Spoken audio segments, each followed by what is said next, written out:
बैसाख महीने की भी शिवरात्रि है। जब घर में चारों तरफ क्लेश ही क्लेश रहता हो, अशांति ही अशांति रहती है, चारों तरफ क्लेश ही क्लेश रहता है, तब एक लोटा जल पूरे घर में घुमाकर तब महादेव के ऊपर चढ़ाया जाता है और शिव कृपा करते हैं तो घर के अंदर अपने आप शांति होना प्रारंभ हो जाती है। श्रम्भेश्वर महादेव। कभी कभी हम नवयुवक बेटा बेटियों से कहेंगे कि युवानी की अवस्था रहती है ना, तो थोड़ा सा गुस्सा आ जाता है, थोड़ा चिड़चिड़ापन आ जाता है, बहुएं भी कुछ बोल जाती हैं, बेटे भी कुछ बोल जाते हैं। जवानी अवस्था है, कई बार युवानी अवस्था में थोड़ा मुख पर क्रोध आ जाता है, कई बार सत्ता में बैठ जाते हैं, कुर्सी पर बैठ जाते हैं, सिंहासन पर बैठ जाते हैं, अच्छे अधिकारी के पद पर बैठ जाते हैं तो गुस्सा बढ़ जाता है, क्योंकि कुर्सी का इफेक्ट आ जाता है, थोड़ा सा अंतर आ जाता है कि हम सत्ताधारी, हम वैभवधारी। तो उस समय पर कभी कभी नवयुवक बच्चे हों, कभी नवयुवक बेटियां हों, कभी कोई आधिकारिक पद पर बैठ गए तो अंदर से थोड़ा चिड़चिड़ापन क्रोध आ जाता है। कई बार पत्नी भी कह देती, कैसे हो गए हो तुम, क्यों चिड़चिड़ करते हो, शांति रखा करो, थोड़ा अच्छे रहा करो। उस समय कुछ ना करा जाए तब एक बेलपत्र, एक चावल का दाना शिव जी को समर्पित कर कर श्रम्भेश्वर महादेव के नाम से भगवान शंकर को जल चढ़ाना प्रारंभ कर दो। धीरे धीरे अपने आप स्वभाव में अंतर आना प्रारंभ हो जाता है। स्वभाव ठीक है, धन लगना है ना, पैसा लगना है ना, कोई खर्चा लगना है, केवल शिव नाम का जाप करो।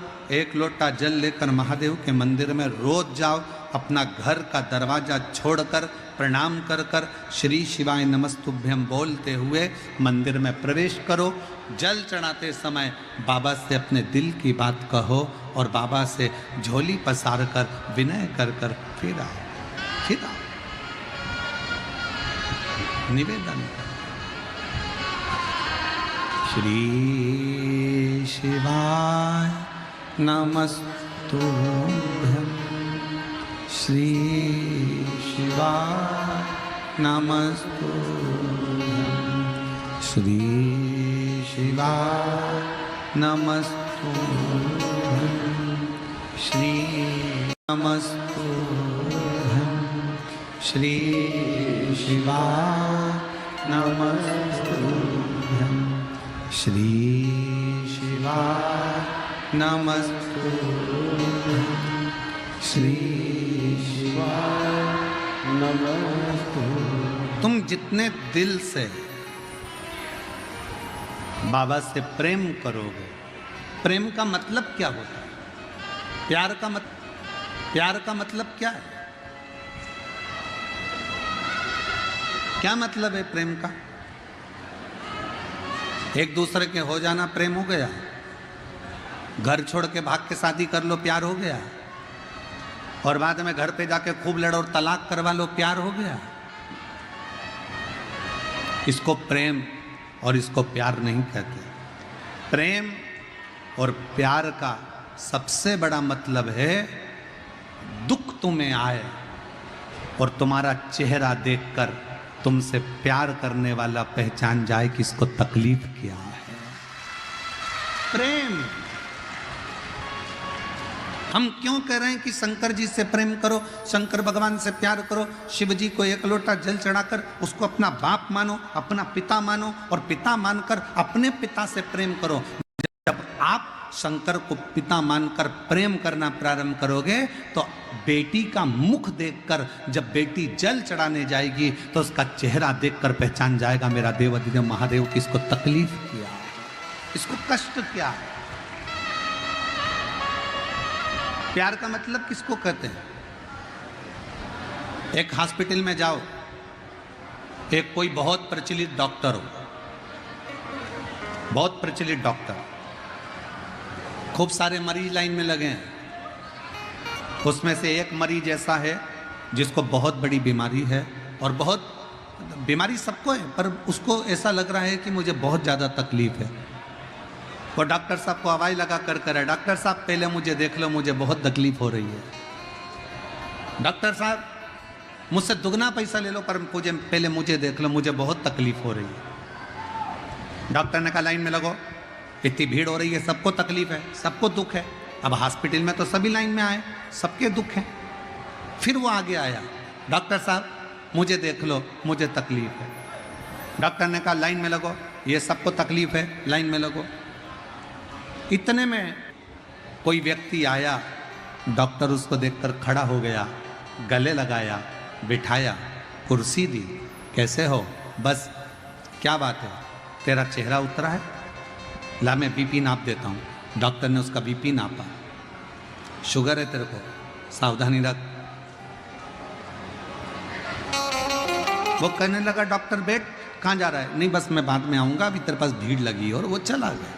जरा विचार करिए, एक व्यक्ति चिल्ला रहा है मुझे पहले देखो, मेरे को तकलीफ है, मुझे पहले देखो, मुझे तकलीफ है। और एक व्यक्ति आया, उसके लिए कुर्सी लगाई गई, उससे गले लगा, हाथ मिलाया, उसका प्रेम से उसका बीपी नापा, शुगर नापी और उसको भेज दिया दवाई लिखकर। तुमको क्रोध आया कि बताओ, हम तो इतनी देर से चिल्ला रहे हैं, हम इतनी देर से पुकार रहे हैं, और डॉक्टर वो कोई आया, उसका हाथ मिलाया, गले लगा और उसको दवाई देकर भेज दिया। क्यों ऐसा? किस लिए? क्योंकि डॉक्टर का प्रेम उस व्यक्ति से था, उस व्यक्ति का प्रेम डॉक्टर से था। तो इतने लाइन में लगे थे, सबको छोड़ दिया। पहले जिससे प्रेम था उसको देखा गया, पहले जिससे प्रेम था उससे देखा गया। तुम जिस दिन मेरे देवादिदेव महादेव से प्रेम कर लोगे, तुम जिस दिन मेरे शंकर से प्यार कर लोगे, तुम जिस दिन भगवान शंकर को अपना पिता मानकर स्नेह में डूब जाओगे, प्यार करना, प्रेम करना प्रारंभ कर लोगे, उसी दिन लाइन भले कितनों की लगी हो, सबसे पहले फाइल तेरी निपट जाएगी और बाबा तेरे ऊपर कृपा कर। कोई भी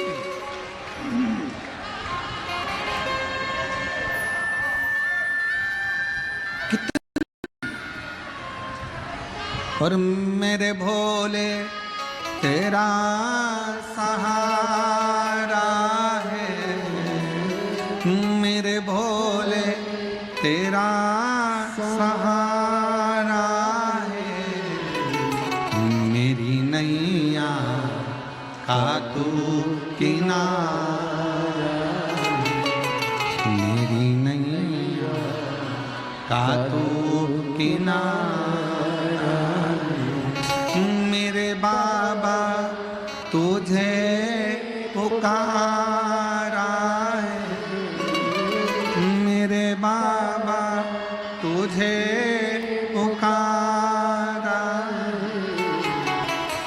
मेरी नैया का तू किनारा, मेरी नैया का तू किनारा। एक बार उसको दिल से कह कर देखो, पापा, ओ मेरे शंकर, ओ मेरे त्रिकालदर्शी, मेरे सिंहेश्वर नाथ, मेरे कुबेरेश्वर बाबा, बहुत दुखी हूँ बाबा, तो सुनना मेरी अरदास, बहुत तकलीफ में हूँ बाबा। तेरी बेटी कब तक ठोकर खाएगी बाबा, कब तक? मैं तेरा बेटा हूँ बाबू, हे बाबुल, हे बाबा, मैं तेरा पुत्र हूँ। और रिश्ता तेरा मेरा सबसे प्यारा, रिश्ता तेरा मेरा सबसे प्यारा, तू मेरा बाबा, मैं हूँ तेरा लाला, मैं हूँ तेरा लाला, तू मेरा बाबा, मैं हूँ तेरा लाला, मैं हूँ तेरा लाला। अपने पिता से कह दो, शिव को बाप मान लो, पिता। बाप और बेटी के रिश्ते के आगे कोई रिश्ता नहीं है साहब। पिता और पुत्र के रिश्ते के आगे कोई रिश्ता नहीं है साहब। आप शंकर भगवान से एक अपना पिता का रिश्ता बनाओ। एक बाप बेटी का रिश्ता बनाइए। ऐसा कौन सा दुख है बाबा जो तू काट नहीं सकता?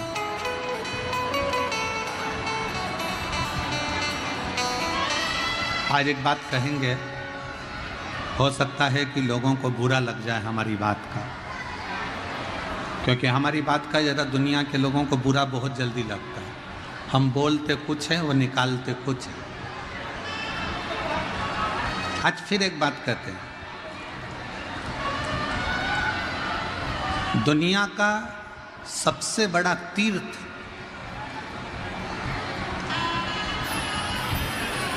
कहीं है तो वो आपका दिल है, आपका मन है, उसके आगे कोई तीर्थ नहीं है। दुनिया का सबसे बड़ा तीर्थ है आपका दिल, दुनिया का सबसे बड़ा तीर्थ है आपका मन, क्योंकि जिसका मन अच्छा होता है उस व्यक्ति के सानिध्य में ही कहीं ना कहीं तीर्थ का निर्माण हो जाता है। जिसका दिल अच्छा, जिसका मन अच्छा।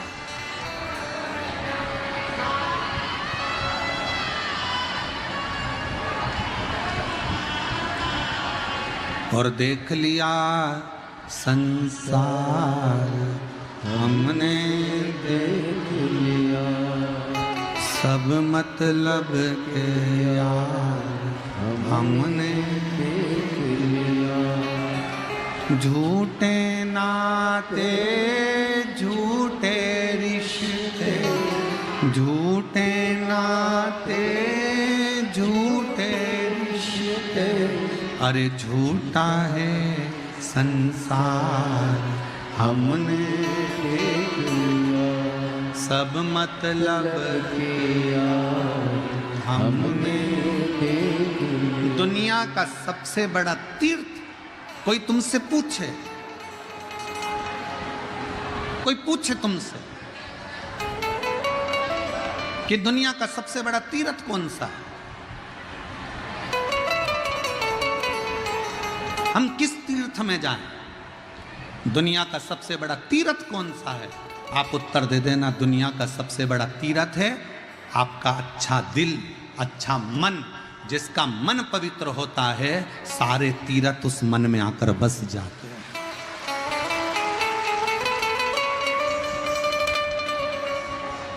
अब मन ही अच्छा नहीं है तो तीर्थ में जाके करोगे क्या? मन ही अच्छा नहीं है तो शिव पुराण में जाके करोगे क्या? और चले भी जाओगे तुम आप खड़े खड़े विचार करोगे, बाप रे इतनी भीड़। फिर विचार करोगे कहाँ बैठूं, फिर करोगे अब मैं करूं तो करूं क्या? मन आ तो गई हूं, कथा में तो पहुंच गई हूं, भीड़ भी बहुत है, गर्मी भी बहुत है, जगह मिली नहीं है। सीहोर वाला महाराज तो रत्ती भर नहीं दिखा।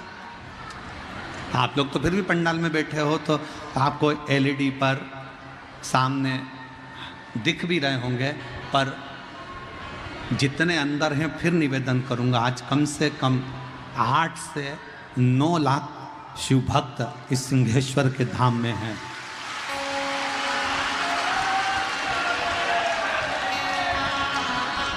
मैं तो जो उड़ने वाला कैमरा चलाने वाले हैं उनसे कहूंगा कि आपका कैमरा जहां जहां तक जा सकता है, आस्था चैनल जितना जितना दिखा सकती है, सब शिव भक्तों का दर्शन कराओ। रोडों पर चल रहे हैं, जगह नहीं है, गाड़ियों में ट्रैफिकों में फंसे पड़े हुए हैं। कुछ ऑटो तो 5 किलोमीटर दूर इतना जाम है कि वहाँ से ऑटो तो अभी फंसे ही हैं। लोगों ने ऑटो में ही मोबाइल चालू कर लिया है और उसी में कर, और देख लिया संसार हमने देख लिया, सब मतलब हमने देख लिया। शिव तत्व किसको कहते? एक विश्वास, जिसका दिल निर्मल है, जिसका मन पवित्र है, जिसका मन शुद्ध है, समझ लो सारे तीर्थ धाम आपके चरणों में। हे गुरुदेव प्रणाम।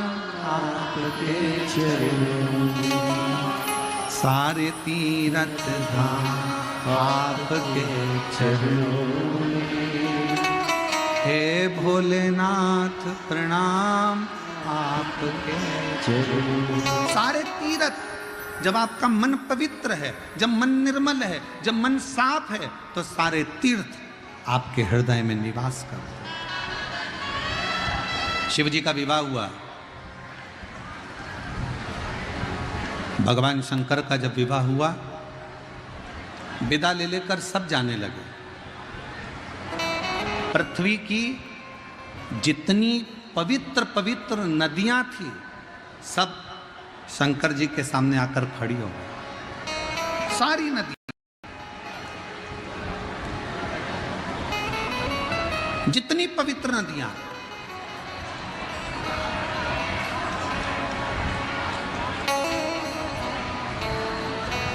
इस पृथ्वी की जितनी पवित्र नदियां, सब शिव जी के पास में आकर खड़ी हो गई।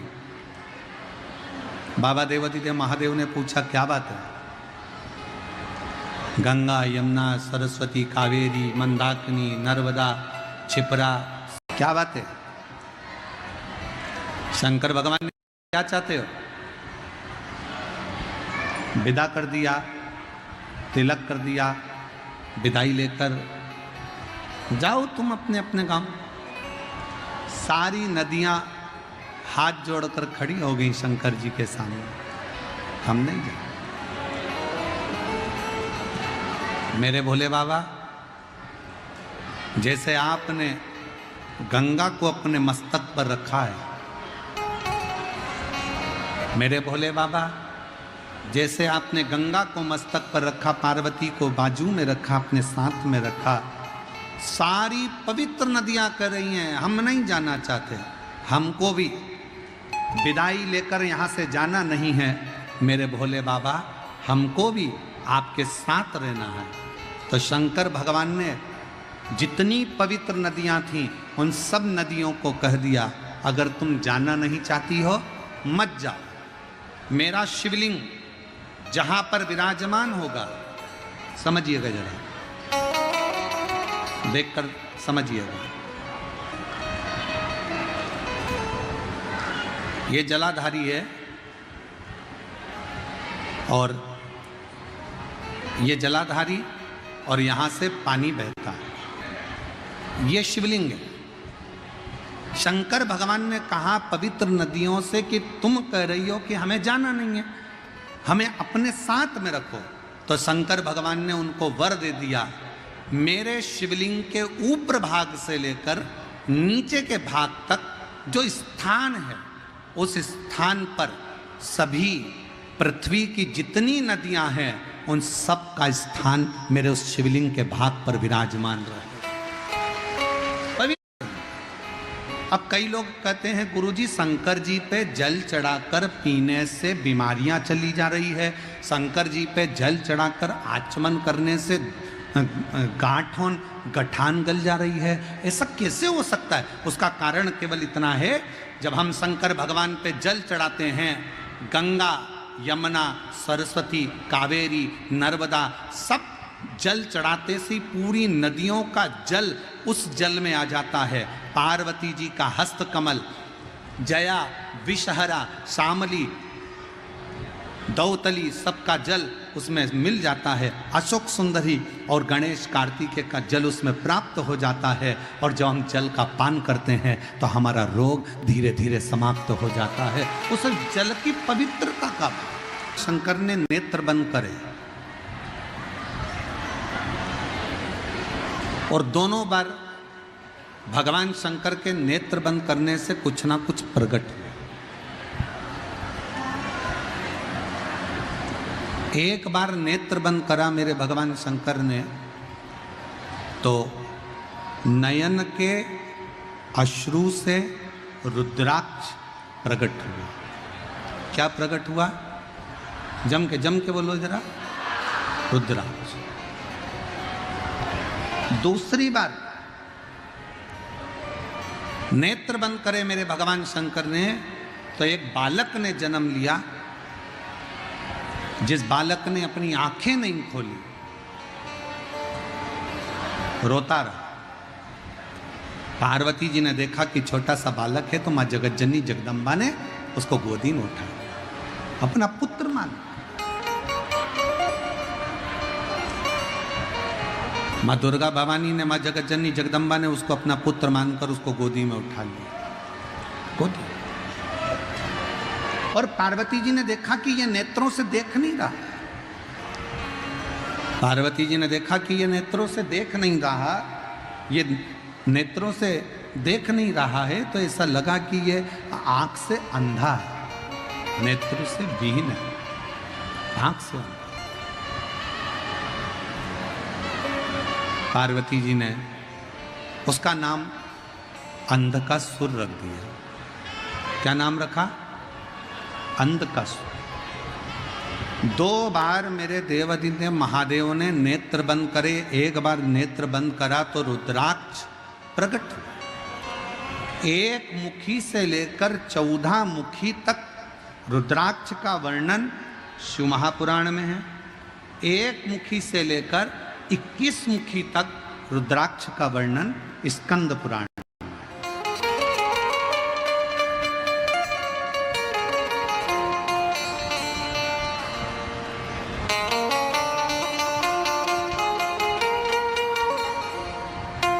अब उस रुद्राक्ष में ऐसा क्या है?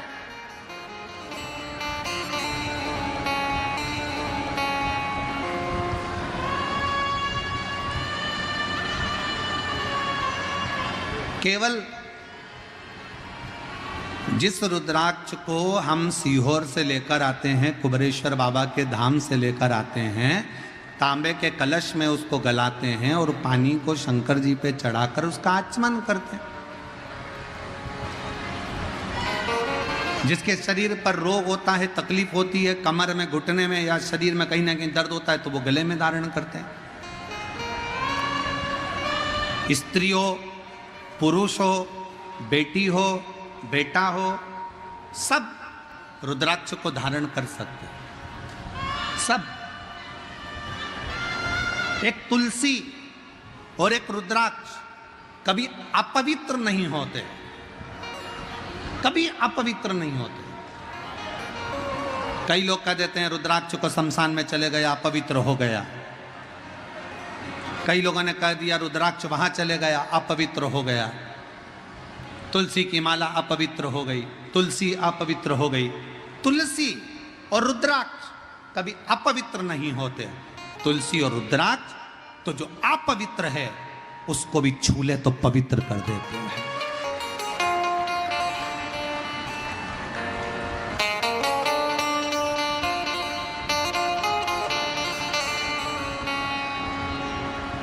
सीहोर में जिस रुद्राक्ष को आप लोग लेकर आते हो, वहां से झोली पसार कर मांग कर कंकर शंकर की भूमि पर पहुंचकर रात्रि विश्राम कर कर सुबह बाबा से जल चढ़ाकर प्रार्थना कर कर रोग मुक्ति के लिए लोग, शरीर कष्ट से निवारण के लिए लोग रुद्राक्ष लेकर आते हैं। रुद्राक्ष कई लोग कहते हैं गुरुजी रुद्राक्ष तो नेपाल में भी बहुत है, काशी में भी बहुत है, सारी दुनिया में रुद्राक्ष है, पर सीहोर का रुद्राक्ष ही इतना बल क्यों रखता है, इतना प्रबल क्यों होता है? हम कहेंगे सीहोर का रुद्राक्ष आपको जो दिया जाता है उसको गंडकी रुद्राक्ष कहते हैं। जब बाबा धाम में वो पहुंचता है, कुबरेश्वर धाम में, उस रुद्राक्ष के 1 मुखी से लेकर 21 मुखी तक जो मंत्र शिव महापुराण की कथा में, स्कंद पुराण में जो वर्णन किए जाते हैं, उन मंत्रों के द्वारा उन रुद्राक्षों को शिवरात्रि के समय पर जो रुद्राक्ष महोत्सव होता है उस समय पर उसको बाबा के उन मंत्रों को अभिजीत कराया जाता है, अभिमंत्रित किया जाता है। और फिर उन रुद्राक्ष को कहीं अभिमंत्रित करने की जरूरत नहीं पड़ती, सीधे आपने कुबरेश्वर धाम से लेकर निकले और वहीं से आप उसका प्रयोग करना प्रारंभ कर सकते हो, वहीं से उसको धारण कर सकते, करना चाहिए। 2 बार भगवान ने नेत्र बंद करे, 1 बार बंद करे भगवान ने नेत्र तो रुद्राक्ष उत्पन्न हुआ, दूसरी बार भगवान ने नेत्र बंद करे तो अंधकासुर उत्पन्न हुआ। अंधकासुर जैसे ही जन्मा, अंधकासुर जैसे ही पैदा हुआ, अंधकासुर को गोदी में लिया और अंधकासुर को गोदी में लेकर माँ पार्वती जी ने उसको गोदी में लेकर कहा कि ये मेरा पुत्र है, ये मेरा पुत्र है। और शंभु लेकर उसको एक पुत्र का भाव देने लगे। पार्वती जी ने उसको गोदी में लिया और अपना बेटा मानने लगे। और शिव जी कह रहे हैं पार्वती सुनो, इस अंधकासुर को समुद्र में डाल दो, फेंक दो इसको समुद्र के अंदर। पार्वती जी बोली प्रभु आपके नेत्र बंद करने से रुद्राक्ष का पौधा उत्पन्न हुआ, रुद्राक्ष उत्पन्न हुआ, उसको तुमने अपने गले में धारण कर लिया। रुद्राक्ष का पौधा उत्पन्न हुआ, रुद्राक्ष उत्पन्न हुआ तो तुमने उसको अपने गले में धारण कर लिया।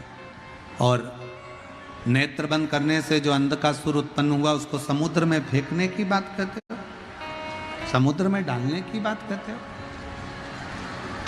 ये कहां की रीति है? शिव जी कह रहे हैं पार्वती सुन, इस रुद्राक्ष को जिसको मैंने प्रकट किया कलयुग में, कलिकाल में, जिस रुद्राक्ष को मैंने नेत्र बंद कर कर खुद ने प्रकट करा, इस अंधकासुर को मैंने प्रकट नहीं किया। ये अंधकासुर तो तुमने आंखों पर हाथ रखा, नेत्र मेरे बंद करे, अपने हाथों से जब तुमने नेत्र बंद करे तब जाकर जो बालक प्रकटा वो अंधकासुर हुआ। इसको मैंने प्रकट नहीं करा है। जब किसी व्यक्ति के नेत्र दबाए जाते हैं तो उसमें से आंसू निकलना प्रारंभ हो जाते हैं। बहुत देर तक नेत्र को जब दबा कर रखोगे, बहुत तेज दबाओगे तो आंख में से आंसू निकलेगा। वो आंसू आंखों से रोया हुआ आंसू नहीं है, वो आंसू आंखों से खुशी का आंसू नहीं है, वो आंसू तो उसको कष्ट मिला तो निकला। भगवान शंकर कहते हैं मैंने रुद्राक्ष को स्वयं अपने अश्रु से, खुशी के अश्रु से, प्रेम के अश्रु से अपना पुत्र मानकर उसको प्रकट किया है, जो जनमानस का कल्याण करेगा, जो पूरे जगत का, पूरे जनमानस का कल्याण करेगा, पूरे जगत का कल्याण करेगा। वासु पूरे जगत का कल्याण करने वाला है। वह रुद्राक्ष पूरे जगत का कल्याण करने वाला है। और ये अंधकासुर जो पैदा नहीं करेगा जगत को कष्ट देगा, और केवल जगत को कष्ट नहीं देगा, अपने माँ बाप को भी कष्ट देगा।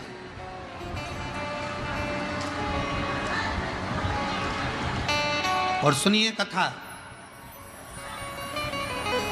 बिहार की जितनी मेरी जीजियां बैठी हैं और जितने मेरे जीजा बैठे हैं और जितनी मेरी बेटियां बैठी हैं, जितने मेरे भाई बैठे हैं, जितने मेरे पिता, जितनी मेरी माताएं बैठी है, भगवान शंकर से अगर औलाद मांगना, भगवान शंकर से अगर बच्चा मांगना, भगवान शंकर से अगर पुत्र मांगना, तो शंकर जी को पहला शब्द कहना, बाबा हमको औलाद ऐसी देना जो हमारे बुढ़ापे में हमारी सेवा कर ले, ऐसी मत देना कि हमें वृद्धाश्रम में ले जाकर छोड़ दे।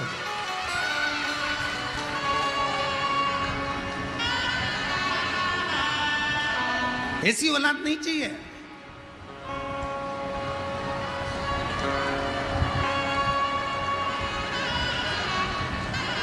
और आज कहने में संकोच नहीं होगा, बिहार की धरा से, बिहार की पवित्र भूमि से सिंहेश्वर महादेव के इस पावन चरणों में बैठकर एक बात कहना चाहूंगा। कहीं तुम्हें दान देने की जरूरत नहीं है। अगर तुम अपने माँ बाप को पेट भरकर भोजन करा रहे हो और उनकी सेवा कर रहे हो तो कहीं दान देने की जरूरत नहीं।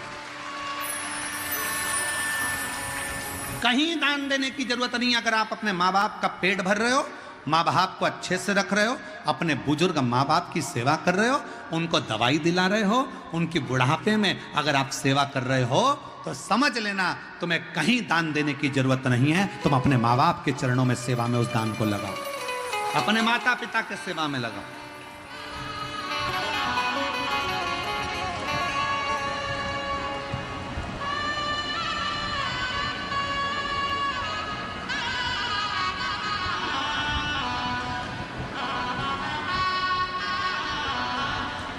पहले भारत की भूमि पर तो गौशालाओं का निर्माण हो गया, और अब यह नया काम चालू हुआ वृद्धाश्रम का। पहले सत्य वचन आप सब बताओ, बुजुर्ग बुजुर्ग लोग बैठे हुए हैं इस कथा के मंडप में, बोलना ईमानदारी से, पहले के जमाने में वृद्धाश्रम होते थे क्या? घर में माँ बाप की सेवा सबसे बड़ी परमात्मा की सेवा मानी जाती थी, तो माँ बाप की सेवा में लोग लगे रहते थे। आज के ज़माने में माता पिता का तिरस्कार कर कर उनको वृद्धाश्रम में भेज दिया जाता है। श्रेष्ठ नहीं। आज आप अपने माँ बाप को वृद्धाश्रम में भेजो, कल तुम्हारी औलाद तुमको वृद्धाश्रम में भेजेगी। चाहिए जो संसार को कष्ट दे, ऐसा पुत्र नहीं चाहिए जो माँ बाप को कष्ट दे। भगवान से अगर संतान मांगना, भगवान से अगर औलाद मांगना तो कहकर मांगना, भगवान ऐसी संतान देना जो हमारे बुढ़ापे में हमारी सेवा करे और संसार में आकर कुछ अच्छा कर्म कर कर अपने जीवन को आनंदित करे। श्रेष्ठ कर्म।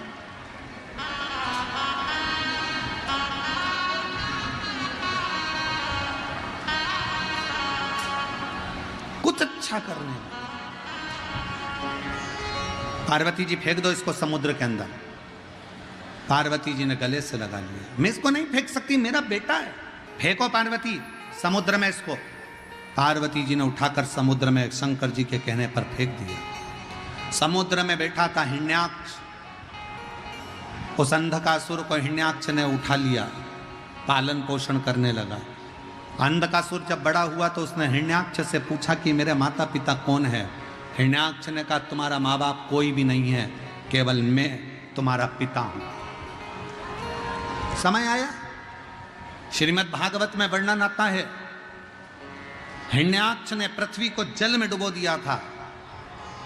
भगवान ने वराह रूप धारण कर कर पृथ्वी को जल में से निकाला था और हिरण्याक्ष का वध करा था। हिरण्याक्ष मर गए। अंधकासुर को लगा मेरे पिता का वध किसने किया है? देवताओं ने। अंधकासुर ने देवताओं से द्वेष करना प्रारंभ कर दिया। त्राही माम, चारों तरफ त्राही त्राही त्राही करने लगा। जो यज्ञ करता अंधकासुर उस यज्ञ को समाप्त कर देता। जहां अनुष्ठान होता अंधकासुर उस अनुष्ठान को बंद करवा देता। अंधकासुर ने उपद्रव मचाना जो प्रारंभ करा, उपद्रव मचाते मचाते ब्रह्मा जी की समाधि में तपस्या में लीन हो गया। ब्रह्मा जी ने पूछा मांग तुझे क्या चाहिए? अंधकासुर कहता है मेरे प्राण कभी ना जाए, मैं मरूं ना। बड़े नोट की तरह नहीं,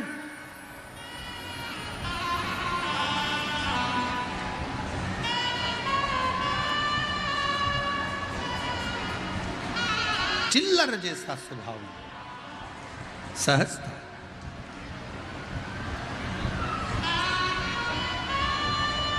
अंधकासुर ने तब किया, ब्रह्मा जी से वर मांग रहे हैं मैं मरूं ना।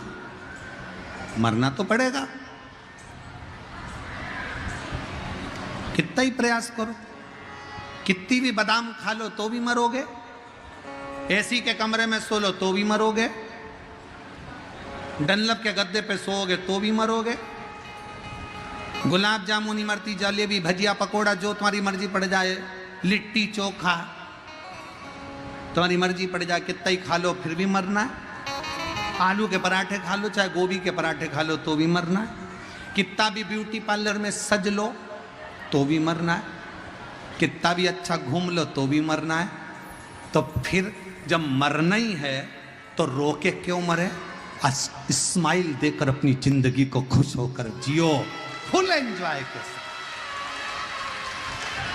जरा सा किसी ने कुछ कहा और रोने बैठ गए, तुम्हारे भाई ने ऐसा कह दिया, तुम्हारी मम्मी ने ऐसा कह दिया, तुम्हारे पापा ने ऐसा कह दिया, तुम्हारे काका ने ऐसा कह दिया। नहीं नहीं, आग लगे बस्ती में, अपन रहो मस्ती में, क्या किसको रोइए, चादर तान के सोइए।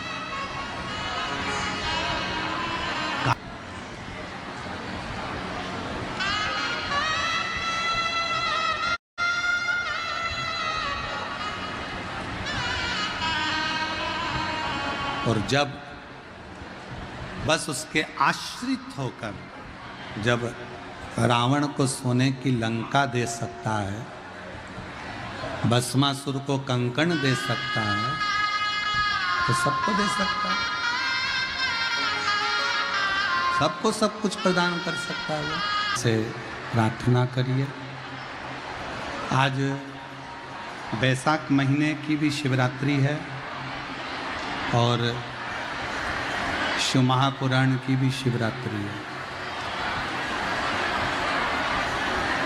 अद्भुत संजोग है, सिंहेश्वर बाबा की यह पवित्र धरा, पवित्र भूमि, जहाँ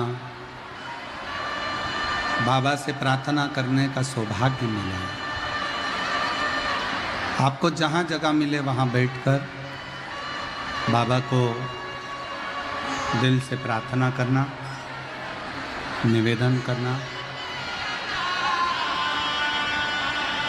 इस प्रार्थना को करने के लिए लोग कथा के पंडाल में आते हैं, और जो लोग ऊपर ऊपर बैठे हैं, गाड़ियों के ऊपर चढ़कर या दीवालों पर चढ़कर, खंभों पर चढ़कर बैठे हैं, उनसे निवेदन है प्रार्थना करते समय अपना ध्यान रखना, नहीं तो तुम नीचे टपक जाओ। इसका विशेष ध्यान रखना कि तुम गिर ना जाओ। और दिल से बाबा को, अपने हृदय से बाबा ब्रह्मा जी से वर मांगना चाहा कि मेरे प्राण छूटे। पर संसार में अगर हमारा जन्म हुआ है तो मृत्यु भी निश्चित है। ब्रह्मा जी ने कहा कि कोई और वर मांग लो, ये वर श्रेष्ठ नहीं। ब्रह्मा जी ने कहा कि कोई और वर मांगो। अंधकासुर को मालूम था कि मेरी कोई माँ नहीं है, मेरा जन्म माँ के गर्भ से नहीं हुआ। तो अंधकासुर ने वर मांगा कि अगर वर देना चाहते हो तो ये दो, जिस दिन मैं अपनी माँ को गलत दृष्टि से देखूं उस दिन मेरे प्राण छूटे।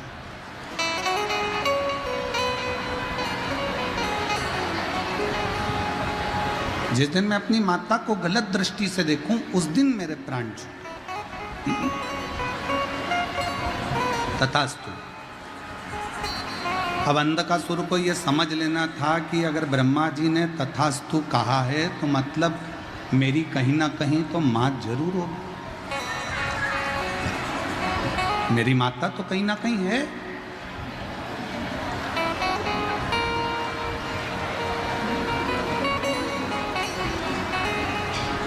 अंधकासुर वापिस आ गए। शिव महापुराण की कथा कहती है, सिंहासन पर बैठकर अंधकासुर ने अपने सैनिकों को बुलाया, गुप्तचरों को बुलाकर कहा कि मुझे विवाह करना है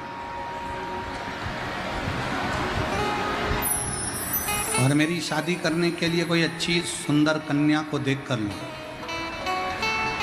एक गुप्तचर ने कहा जो बड़ी सुंदर कन्या थी, बड़ी अच्छी थी, हिमालय राज की बेटी पार्वती, उसको तो शंकर ले गए, उसका विवाह तो शिव जी से हो गया। अंधकासुर हंसकर बोला तो क्या हुआ, उस पार्वती को मैं अपना बनाऊंगा। अब इसको यह नहीं मालूम कि जब तेरा जन्म हुआ था तो पार्वती जी ने गोदी में लेकर तुझे पुत्र कहा था, पुत्र का वात्सल्य दिया था।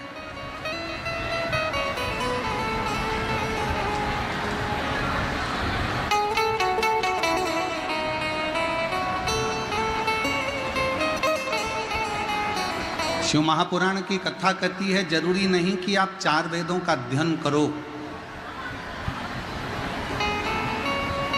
संसार में ऐसे कई लोग हैं जो 4 वेद नहीं पढ़ पाएंगे। अगर 4 वेदों का अध्ययन ना कर पाओ तो शिव महापुराण की कथा कहती है 4 बातों को अपने अंदर उतार लो तो 4 वेद के अध्ययन का लाभ आपको मिलने लगेगा। पहले नंबर पर है समझदारी, दूसरे नंबर पर है जवाबदारी, तीसरे नंबर पर है वफादारी और चौथे नंबर पर है ईमानदारी। ये 4 बातों का जो अध्ययन कर लेता है 4 वेद के अध्ययन का फल प्राप्त। जरूरी नहीं कि 4 वेद पढ़ोगे तो वेद पाठी कहलाओ। किसी के हृदय की पीड़ा को तो समझो। शास्त्र खूब पढ़ लिया, वेद खूब पढ़ लिया, खूब अध्ययन कर लिया, खूब विद्वान बन गए, खूब विद्वत्ता धारण कर ली और किसी के दिल की पीड़ा को, किसी के मन की पीड़ा को, किसी के हृदय की पीड़ा को नहीं समझ पाए तो क्या मतलब। हमने पहले भी एक कथा में कहा था, हीरा के परखैया मिल सकते हैं। हीरा को परखने वाले मिल सकते हैं पर पीड़ा को परखने वाले संसार में इतनी जल्दी मिल नहीं। 4 वेदों का अध्ययन करा कि नहीं करा पर 4 बातों का अध्ययन जरूर करो। समझदारी रखो अपने अंदर कि हम जिस परिवार में, हम जिस समाज में, जिस संप्रदाय में, जिस जगह पर हैं वो हमारे लिए श्रेष्ठता हो। जवाबदारी रखिए। अगर थोड़ी सी भी जवाबदारी मिली है कि किसी को पानी पिलाना है, किसी को बिठाना है, किसी को खिलाना है, भोजन कराना है, बिठाना है, कोई जवाबदारी तुम्हारे ऊपर मिली है तो उसको निभाओ। तो जवाबदारी को पूरा रखो। और मैं सिंहेश्वर महादेव की इस समिति को, गौरी शंकर समिति को बहुत बहुत धन्यवाद देता हूं जिन्होंने इस जवाबदारी को पूर्ण तरह से निभाया। और केवल समिति ने ही नहीं, पूरे सिंहेश्वर के आसपास के जितने दुकानदार हैं, जितने व्यापारी हैं, जितने भी लोग सिंहेश्वर में रहते हैं, इस मधेपुरा में रहते हैं, उन सब ने अपनी अपनी जवाबदारी को निभाया। तब जाकर यह कथा लाखों की संख्या में पहुंचकर सफलता की ओर बढ़ी। सबने निभाया।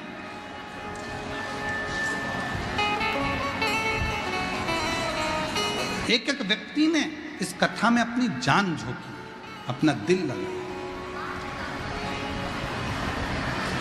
4 चीजों का स्मरण रहे, समझदारी, जवाबदारी, वफादारी और चौथे नंबर पर है ईमानदारी।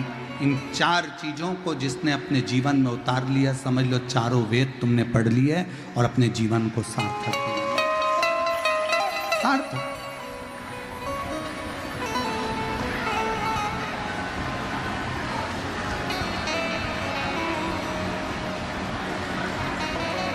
अंधकासुर इन 4 बातों को नहीं समझ पाया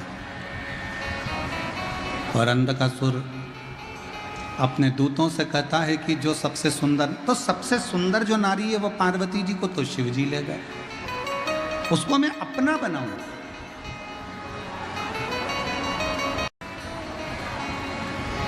शंकर जी के दरवाजे पर, कैलाश पर जैसे ही अंधकासुर पहुंचे तो पार्वती मैया बाहर आकर खड़ी हुई थी और जो पार्वती जी ने अंधकासुर को देखा तो उनको देखते ही समझ गई कि ये तो मेरे शंकर का पुत्र है, ये मेरा बेटा है, ये मेरा पुत्र है।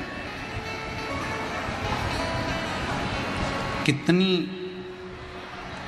वात्सल्यता, करुणा एक मां में होती है, ध्यान रखिए। एक मां में कितनी करुणा होती है। जब पिता दुकान से आता है, जब बाप ऑफिस से आता है, पिता जब ऑफिस से आता है, एक व्यक्ति जब अपने ऑफिस से आता है तो बच्चे अपने बाप का थैला देखते हैं, बैग देखते हैं, उसके हाथ देखते हैं कि पापा क्या लेकर आए।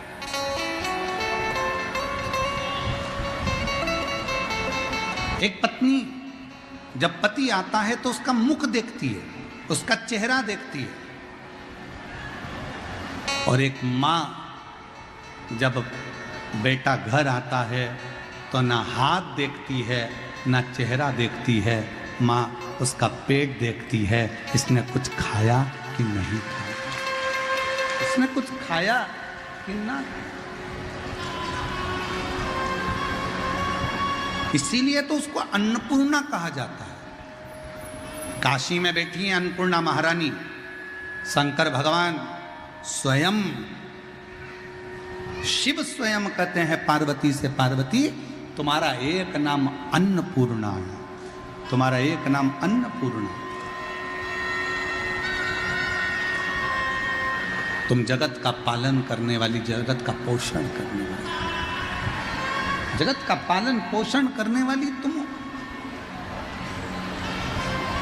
पार्वती जी कहती हैं मैं भले अन्नपूर्णा हूं पर पेट भरने वाले तो आप ही हो।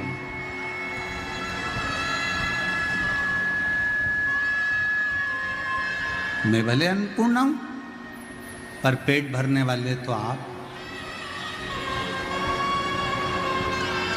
पार्वती जी के हृदय में ये बात अड़ गई और पार्वती जी ने विचार करा कि मैं भी जरा परख कर देखूं कि पेट मैं भर रही हूं कि शंकर जी भर रहे हैं।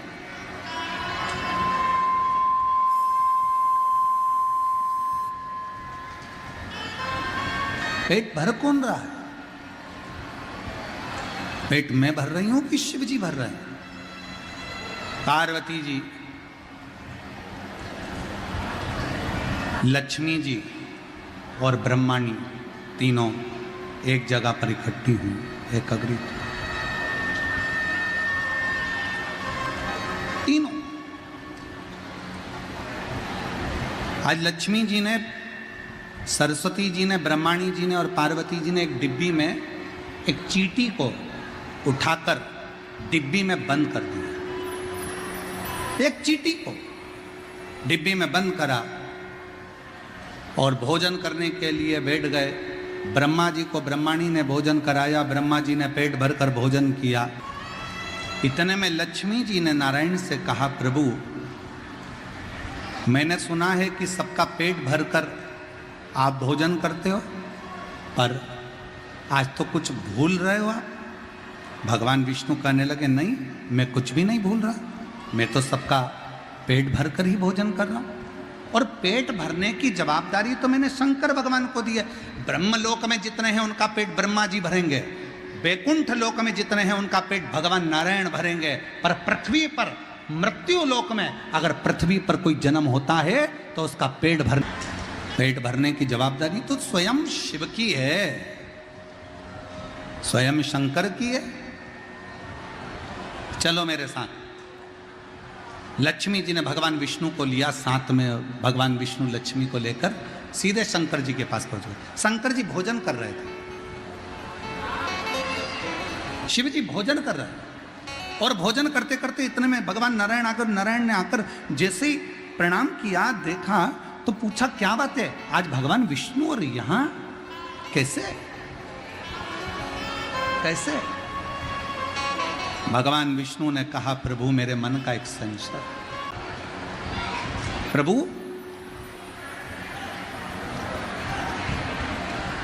आपने भोजन कर लिया? भगवान विष्णु ने भगवान शंकर जी से कहा, आपने भोजन कर लिया? भोजन? हाँ। प्रभु आप भोजन कर लिए? हाँ। लक्ष्मी जी तो कह रही हैं कि कोई भूखा रह गया, सरस्वती जी कह रही हैं कोई भूखा रह गया। पार्वती जी से पूछा शंकर भगवान ने, क्या बात है? पार्वती जी बोली, हाँ प्रभु आज तो कोई भूखा रह गया और आपने भोजन कर लिया। शंकर भगवान कहते हैं, पार्वती ऐसा हो नहीं सकता कि कोई भूखा रह जाए और मैं भोजन कर लूं। मैं पृथ्वी का देव अधिदेव महादेव हूं, मुझे लोग विश्वनाथ कहते हैं, सबका पालन करने वाला। मेरे होते हुए दुनिया में कोई अनाथ नहीं हो सकता, इसलिए मेरा नाम विश्वनाथ। विष्णु। प्रभु, पार्वती जी हंसकर बोली, एक चींटी डब्बी में भूखी है। शंकर भगवान बोले, हो ही नहीं सकता। डब्बी खोल कर दिखाया। शिव जी कहने लगे, पार्वती, तुम तीनों देवियां जब डब्बी में चींटी को भर रही थी ना, तुम्हारे माथे पर लगा हुआ कंकु और चावल डब्बी के अंदर गिर गया था। वो चींटी ने पेट भर कर खा लिया था। उस समय तो भूखी नहीं है, वो भूखी नहीं है। मेरा शिव ब्रह्मा ब्रह्मलोक में, भगवान विष्णु वैकुंठ लोक में, पर मृत्यु लोक का देव अधिदेव महादेव भगवान शंकर इस संसार में जन्मे हुए, चाहे वो जलचर हो, चाहे वो थलचर हो, चाहे वो वायुचर हो, चाहे इस भूमंडल पर रहने वाला प्रत्येक मानव मनुष्य कोई भी हो, मेरे शिव सबका भरण पोषण करते हैं, सबके दुख को हरते हैं, सबका संकट हरते हैं और सब पर कृपा करते हैं। बोल बम का नारा है, सारी समस्या का हल श्री शिवाय।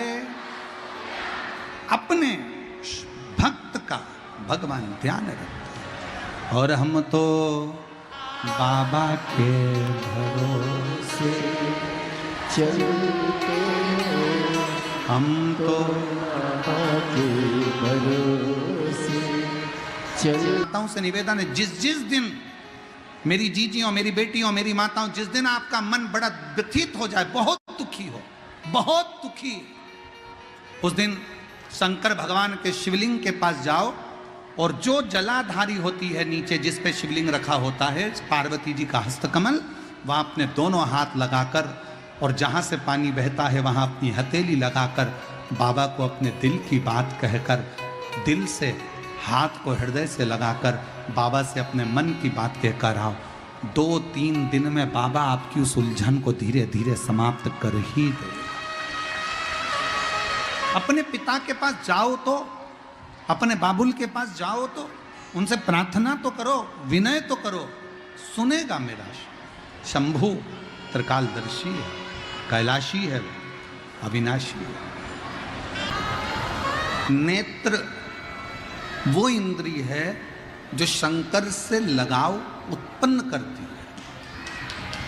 नेत्र शिव से लगाव उत्पन्न करती है।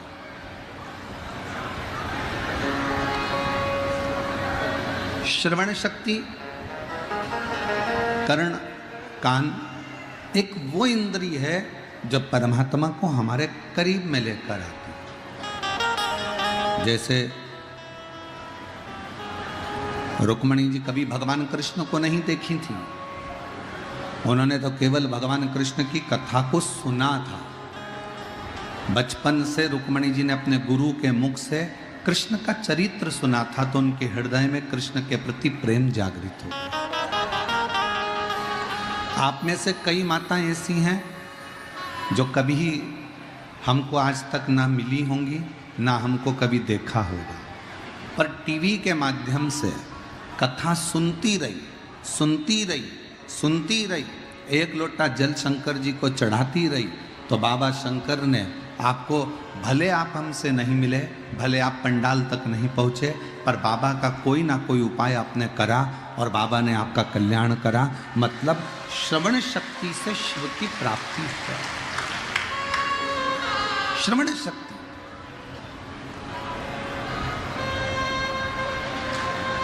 और एक मन में तमन्ना जाग रही, जैसे भगवान कृष्ण का चरित्र सुनते सुनते रुक्मणी जी के मन में तमन्ना जाग गई, एक आशा जाग गई, मैं कृष्ण के साथ में, मैं भगवान कृष्ण को ब्याहूं, मैं भगवान कृष्ण का दर्शन करूं, मैं कृष्ण का दर्शन करूं, मैं कृष्ण का दर्शन करूं। जब शिव कथा बार बार आप और हम श्रवण करते हैं, भगवान शंकर की कथा को रोज टीवी पर सुनते हैं, रोज प्रतिदिन, और मेरी जीजियों से, मेरे जीजाओं से, मेरी बेटियों से, मेरे बेटाओं से, मेरी माताओं से सबसे निवेदन है, टाइम मिला करे तो आस्था चैनल पर शिव पुराण जरूर सुना करो। चैनल पर नहीं मिले, मोबाइल पे 5 मिनट सर्च करा करो, निकाल लिया करो। प्रदीप मिश्रा डाल लिया, कुबरेश्वर धाम डाल लिया, 5 मिनट श्री विठले सेवा समिति डाल लिया और 5 मिनट कथा जरूर सुनो। क्यों? हम एक डॉक्टर कभी कभी एक गोली देते हैं खाने के लिए, एक गोली देते हैं कि बीपी के लिए, शुगर के लिए ये गोली है। एक गोली रोज खाओगे, बीपी शुगर तुम्हारा लेवल में रहेगा। उसी तरह प्रतिदिन एक नियम बना लो कि गोली के रूप में मुझे शिव महापुराण की कथा सुनना है, तो मेरा जीवन भी बराबर कर रहा है प्रतिदिन। और कहकर जाना शंकर भगवान से, शिव जी को बोल कर जाना, तुम्हारे पंडाल में बैठकर सिंहेश्वर नाथ जी की इस पवित्र धरा पर बैठकर कथा सुन रही हूं। मैं जिस कामना से इस कथा में आई हूं, मेरे भोले बाबा, मेरे सिंहेश्वर नाथ, मेरे बाबा, मैंने सुना है पंडाल के सम्मुख में जहां शिव पुराण होती है उसके आसपास के क्षेत्र में कहीं पर भी बैठकर कथा का लाभ लिया जाए और वहाँ की भूमि को नमन किया जाए तो तू झोली भरता है। मेरी भी झोली भरना, तो अगले पंडाल में मैं भी कथा सुनने को, मैं कथा श्रवण करने के लिए पहुंचूं, मैं वहां आऊं। ऐसी कृपा, ऐसी दया करना। हमारे पास तुझको देने के लिए कुछ भी नहीं है बाबा, हम क्या आपको दें, क्या दूं मैं आपको? यदि मैं दूध आपको चढ़ा रही हूं तो वह गाय के बछड़े का झूठा है। यदि मैं पुष्प चढ़ा रही हूं तो वह भंवरे का झूठा है। मेरे पास कुछ नहीं है देने को, मैं तो केवल आपको एक निर्मल मन, हृदय, चित्त कुछ दे सकती हूं तो अपनी वाणी दे सकती हूं।